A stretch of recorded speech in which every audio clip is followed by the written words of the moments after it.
మీరు విశ్వాసం అంటే ఏంటో తెలుసండి? క్రీస్తు వలె జీవించడం. విశ్వాసం అంటే క్రీస్తు వలె జీవించడం. క్రీస్తు వలె జీవించాలంటే మొట్టమొదటి క్వాలిఫికేషన్ పరిశుద్ధత ఉండాలి. పరిశుద్ధత ఉండాలి. రెండవ మాట దీనత్వం ఉండాలి, లేదా సాత్విక మనస్సు కలిగి ఉండాలి. క్రీస్తు వారు వలె ఉండాలంటే. మూడవది విధేయత చూపించాలి. నాలుగవది క్రమశిక్షణ ఉండాలి. ఐదవది దేవుని యొక్క సహవాసం ఉండాలి. తర్వాత చివరిగా ప్రేమ, క్షమాపణ. ఇవి దేవుని యొక్క గుణగణం. మీరు క్రీస్తు వారి వల్ల ఉండాలంటే నేను పరిశుద్ధులను కనుక మీరు కూడా పరిశుద్ధంగా ఉండాలి.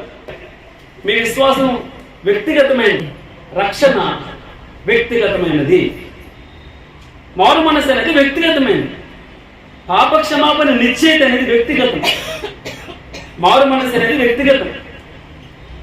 మూడవది బాప్తిస్మం అనేది వ్యక్తిగతం, పరిశుద్ధాత్మ అనుభవం అనేది వ్యక్తిగతం. అంటే 2 తిమోతి 2వ అధ్యాయము 22వ వచనం.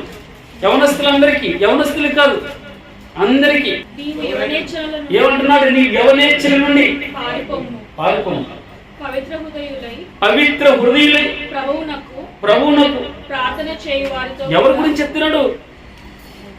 తిమోతిని గురించి చెప్తున్నాడు అపోస్తలుడైన పౌలు గారు.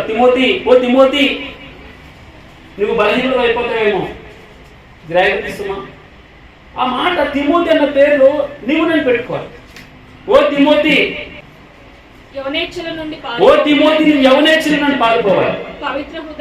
పవిత్ర హృదయులై ప్రభువునకు ప్రార్థన చేయవారితో కూడా నీతిని విశ్వాసమును ప్రేమను సమాధానము వెంటాడాలి. నువ్వు వెంటాడాలి. ఒకటి నీతిని అనగా యేసుక్రీస్తుని వెంటాడాలి.